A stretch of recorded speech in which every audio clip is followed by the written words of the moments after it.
Hello dear students, उम्मीद है आपकी पढ़ाई बहुत अच्छे से चल रही है और आप अपनी तरफ से बेस्ट एफर्ट दे रहे हो अपने गोल अचीव करने के लिए। सबसे पहले तो मैं उन सभी बच्चों को धन्यवाद देना चाहूँगा जिन्होंने थ्रू आउट द सेशन ईमानदारी से हार्डवर्क किया है, अपना बेस्ट एफर्ट दिया है, क्लासरूम नोट्स बनाए, पैकेजेस सोल्व किए, रेगुलर वे में टेस्ट दिए, उन्हें एनालिसिस किया। बेटा मान के चलना, जो आपने through out this session effort किया है, इसी के बेसिस पे आपका फाइनल रिजल्ट आने वाला है। और बेटा जैसा आपको अच्छे से पता है कि मैट्रिक्स टीम हमेशा अपने स्टूडेंट्स से कनेक्टेड रहती है, उनकी जो भी प्रॉब्लम्स है उनका बेस्ट से बेस्ट सॉल्यूशन उन्हें प्रोवाइड करती है। अब जैसे जैसे एग्ज़ाम पास में आ रहा है, बच्चों को कुछ कॉमन प्रॉब्लम्स आ रही है, साथ के साथ में जो भी लास्ट 10 डेज बचे हैं उसमें क्या बेस्ट से बेस्ट स्टडी प्लानिंग रहनी चाहिए ताकि हमारा रिजल्ट ज़्यादा से ज़्यादा अच्छा हमें मिले, इसी के रिगार्डिंग आज हम डिस्कस करने वाले हैं। हाँ तो बेटा सबसे पहले हम बात करेंगे common problems faced by students. जैसे जैसे एग्ज़ाम पास में आ रहा है, ज़्यादातर बच्चों को कुछ कॉमन प्रॉब्लम्स है जो सब्जेक्ट से हट के है, बट बेटा बहुत ही ज़्यादा डेंजरस है, वो आपको अपने लक्ष्य से डाइवर्ट करने में बहुत बड़ा रोल प्ले करेगी। तो वन बाय वन डिस्कस करते हैं क्या क्या कॉमन प्रॉब्लम्स है जो मैक्सिमम स्टूडेंट्स फेस कर रहे हैं। नंबर 1 की हम बात करें, फॉरगेटिंग कॉन्सेप्ट्स। स्टूडेंट को ऐसा लगता है कि जो भी मैंने 20-25 दिन पहले याद किया था वो कॉन्सेप्ट मैं धीरे धीरे भूल रहा हूँ, मुझे कुछ भी याद नहीं आ रहा है। दूसरी जो मोटी प्रॉब्लम बच्चों को आ रही है वो है सैचुरेशन।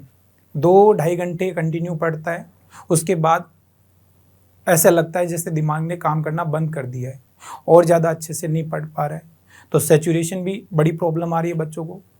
तीसरी जो हम बात करते वो है नेगेटिव थॉट्स, कि एग्ज़ाम जैसे जैसे पास में आ रहा है कि सर हमें तो सिर्फ नेगेटिव ही दिमाग में आ रहा है कि सिलेक्शन नहीं होने वाला, पता नहीं क्या होने वाला है मेरे साथ। तो ये जो चीज़ें हैं सब्जेक्ट से हट के है, लेकिन आप लोगों के लिए बहुत ज़्यादा डेंजरस है।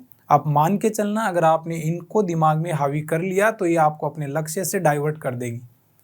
तो मैं चाहूँगा कि एक एक करके इनका सॉल्यूशन थोड़ा डिस्कस करते हैं बेटा कि क्या ज़्यादा बेटर रहेगा।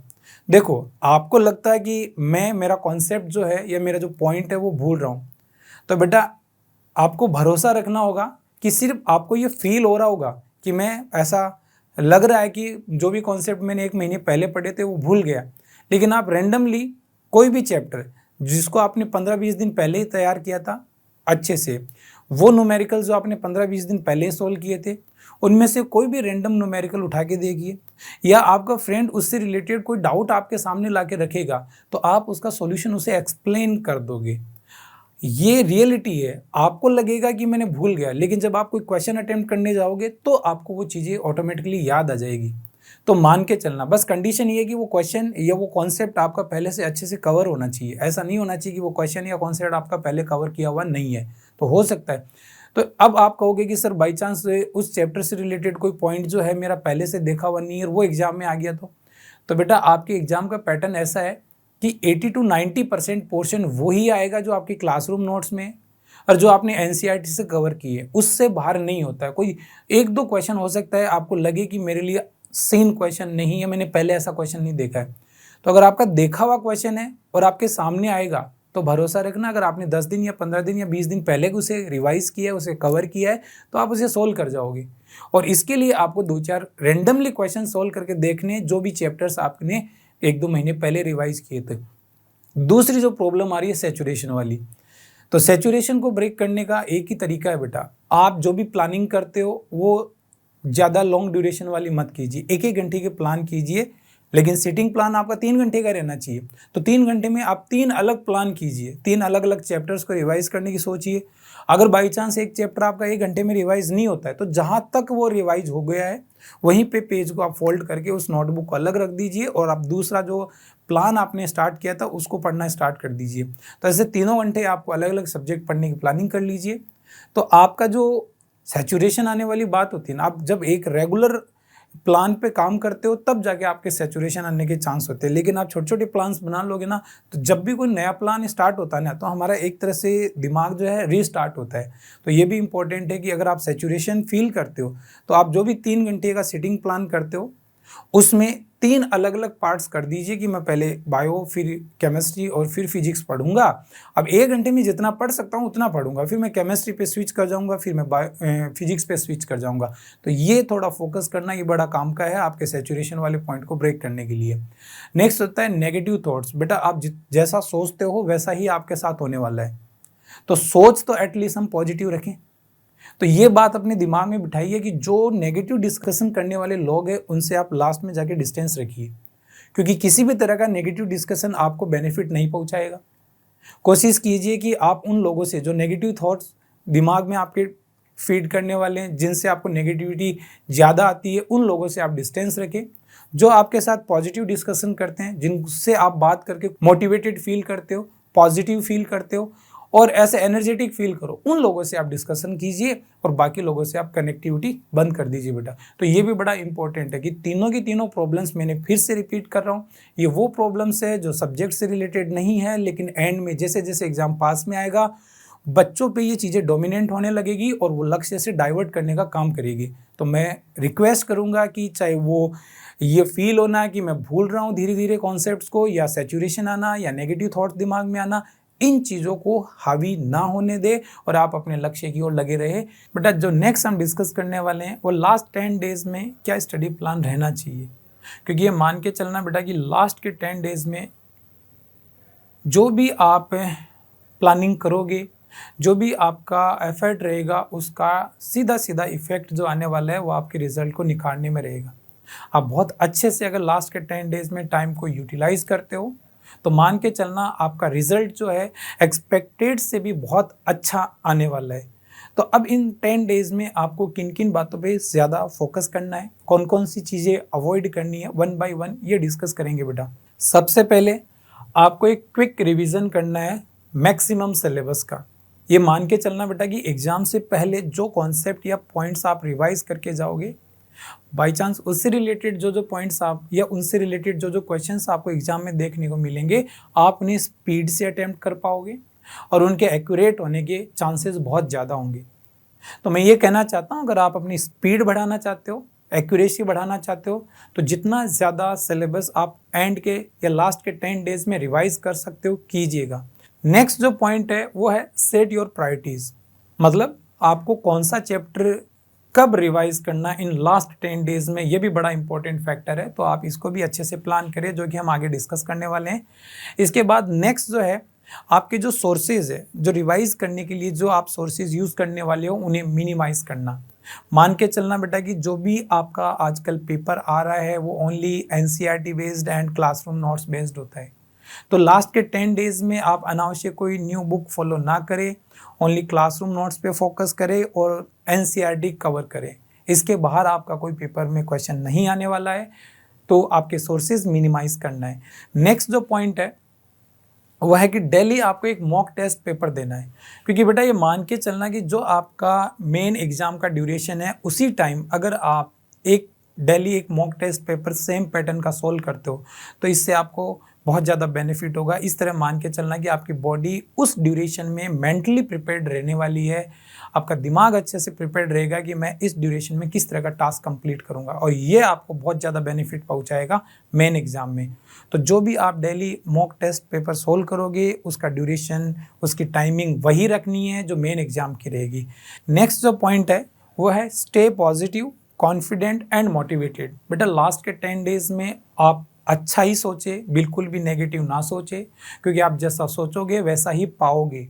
आप अगर अच्छे से पॉजिटिव रहते हो, आपके दिमाग में हमेशा यही रहेगा कि मेरा स्कोर बहुत प्यारा आने वाला है, तो आप सच में अच्छा स्कोर करने वाले हो। साथ के साथ जो भी आज मॉक टेस्ट पेपर्स आप देते हो बेटा, इनमें अगर बाई चांस आपका स्कोर अप डाउन होता है तो इसका इफेक्ट इस बात पे नहीं आना चाहिए कि मेरा फाइनल रिजल्ट कैसा होगा। सिर्फ आप पेपर्स दीजिए, उनमें जो प्रॉब्लम्स आती है उसकी आप एक अच्छा सा सॉल्यूशन देखिए, उस कॉन्सेप्ट को रिवाइज कीजिए, बट उसकी वजह से बिल्कुल भी नेगेटिव नहीं सोचना कि स्कोर अप डाउन हो रहा है तो मेरा फाइनल एग्जाम में कैसा रिजल्ट होगा। तो हमेशा पॉजिटिव रहे, कॉन्फिडेंट रहे और मोटिवेटेड रहे। नेक्स्ट जो पॉइंट है बेटा वो है get enough sleep and maintain balanced and healthy diet. ये दोनों ही, स्लीपिंग और आपका डाइट जो है वो भी लास्ट 10 डेज में एक बड़ा रोल प्ले करने वाले हैं। आप दिन भर बहुत ज़्यादा एफर्ट कर रहे हो, अगर आप प्रॉपर स्लीपिंग करोगे तो बेटा इसका रियल में ये इफेक्ट आएगा कि जो भी कॉन्सेप्ट आपने दिन भर याद किए हैं वो एक सिस्टमेटिक वे में आपके दिमाग में सेट होने वाले हैं। तो ये ज़रूरी होता है कि आप कम से कम 6-7 घंटे की कंटिन्यू स्लीपिंग करें ही करें। नेक्स्ट बेटा ये भी है कि आपका जो डाइट है वो हेल्दी रखें, अनावश्यक बाहर का खाना ना खाएं, क्योंकि इन लास्ट 10 डेज़ में अगर आप गलती से भी बीमार हो जाते हो तो इसका इफ़ेक्ट बहुत खतरनाक हो सकता है, आपकी पूरी साल की मेहनत पे पानी फेर सकता है। तो इस तरह का कोई रिस्क ना ले, प्रॉपर डाइट रखे और प्रॉपर स्लीपिंग रखे। इसके साथ ही साथ बेटा आपको ये भी ध्यान में रखना है कि सोशल मीडिया से जितना ज़्यादा हो सके डिस्टेंस मेंटेन करें। कोशिश करना कि बेटा ये तुम्हारा लास्ट वीडियो और इसके बाद आप फाइनल एग्जाम के बाद ही सोशल मीडिया से वापस कनेक्ट हो। हाँ बेटा, नेक्स्ट हम बात करने वाले हैं प्रायोरिटीज़ ऑफ चैप्टर्स। लास्ट के 10 डेज़ में कौन से चैप्टर्स को स्टार्टिंग में रिवाइज करना है, कौन से चैप्टर्स को एग्ज़ाम के बिल्कुल पास लास्ट में रिवाइज करना है। ये प्रायोरिटी वैसे तो स्टूडेंट टू स्टूडेंट वेरी करती है, लेकिन एक जनरल सा डिस्कशन करने वाले हैं कि आप प्रायोरिटी सेट करते टाइम इन बातों को ज़रूर ध्यान में रखें। जैसे कि सबसे पहले हम बात करें based on previous year question, मतलब जिन चैप्टर से नंबर ऑफ क्वेश्चन ज़्यादा आ रहे हैं आप उन्हें एग्ज़ाम के पास में रिवाइज करें। जिन चैप्टर से क्वेश्चंस कम आ रहे हैं या वो कभी कभार नहीं आता है उसे आप स्टार्टिंग में रिवाइज कर ले। अगर उसका गैप ज़्यादा रह जाएगा फाइनल एग्ज़ाम से तो भी उससे क्वेश्चन कम आ रहे हैं तो उसका कॉन्सेप्ट रिकॉल करने में टाइम लगेगा तो भी ज़्यादा नुकसान नहीं होगा। लेकिन जिन चैप्टर से ज़्यादा क्वेश्चन आ रहे हैं वो क्वेश्चन आपके दिमाग में स्पीड से रिकॉल होने चाहिए ताकि आप उन्हें फास्ट अटेम्प्ट कर सको। मेरा डिस्क्रिप्शन में आपको एक लिंक भी प्रोवाइड किया है जिसमें चैप्टर वाइज जो लास्ट 4 ईयर में नंबर ऑफ क्वेश्चंस आए हैं वो दिए हैं।